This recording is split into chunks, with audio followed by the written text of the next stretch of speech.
Welcome back, listeners, to another episode of News Analysis.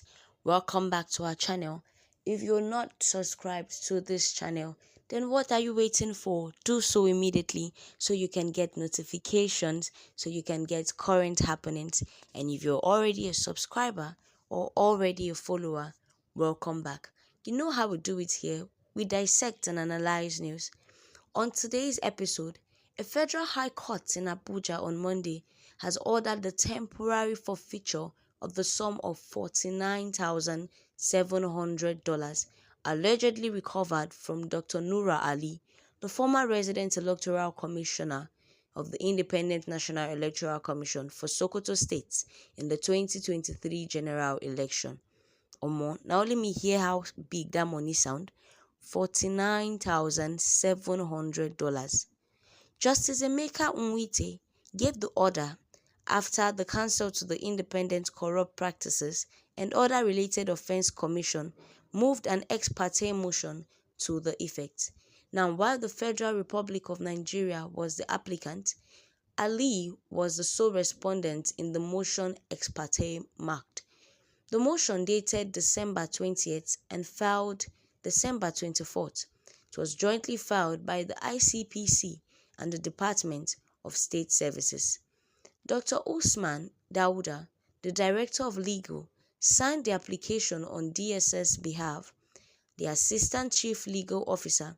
So this body, ICPC, the Federal Republic of Nigeria, FRN, and many other bodies, the DSS inclusive, came together to sign this petition for the temporary forfeiture of that amount. The reason for this motion was so that this temporary forfeiting of this particular amount recovered from Dr. Nura Ali during a search operation by the federal government of Nigeria will no longer aid the suspecting of his unlawful activities, but will rather launch them into a full-time investigation as to whether he is guilty of unlawful activities or not. It sought an order directing the applicant, that is, the Federal Republic of Nigeria, through the ICPC and the DSS, to deposit the $49,700 in an escrow account with the Central Bank of Nigeria. So the summary of the matter is this money has already been recovered and is in the custody of the Federal Republic of Nigeria. This money actually now is being put in the Central Bank of Nigeria, waiting for the investigation into Dauda Ali.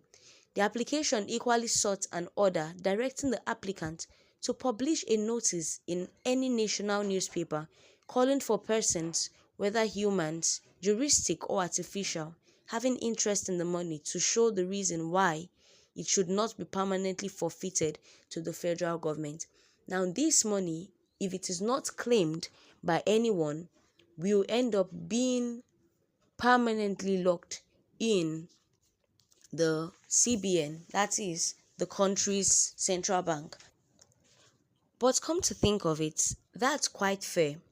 Meaning, if anyone can actually come with evidence that that money is theirs, the Federal Republic of Nigeria and the presidency is willing to give that money to the person, but the person has to come with proof that that money is actually theirs.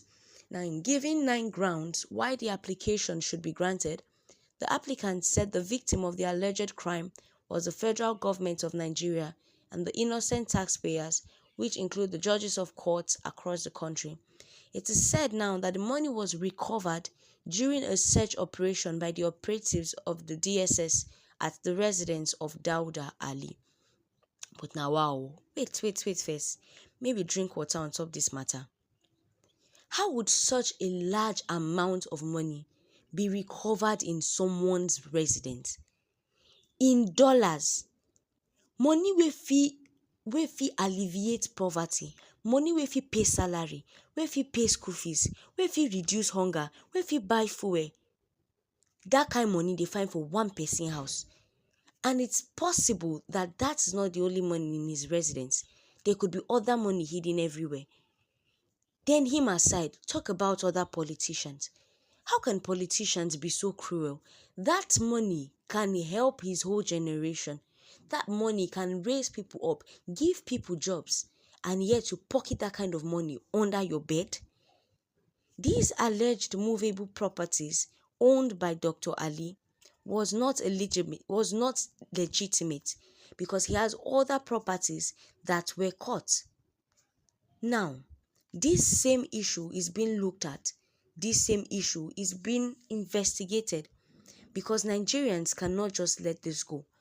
Apart from these funds found in his account, there are other movable properties accredited to his name. According to him, Dr. Ali also made statements with respect to the search on his residence and the subsequent recovery of the alleged money. A copy of the said extrajudicial statement is hereby attached to this application. Dr. Ali has also come out to state that he has no hand in that money found with him. Fine. If you claim that the money is not yours, it's alright. At least now, Nigerians that can bring proof that this money is actually theirs will come out and collect it. But the issue be say, if they should take this money to the Central Bank of Nigeria, the money don't go be that oh. Because last, how are we sure that this money will actually end up in the Central Bank of Nigeria and will not enter another politician's pocket? The kuru and the mago for this country is just too much. So what is your take on this particular issue? Should the money be forfeited and taken permanently to the Central Bank of Nigeria? Or what should be done with this large sum of money? What should even be done to this politician that has amassed so much wealth and this is just the one that has been discovered? What is the way forward for this country? Don't forget to leave your comment below as we look forward to hearing from you. And if you've still not subscribed to this channel, don't be a dollar. Subscribe to this channel so you will get more notifications and get more on news analysis.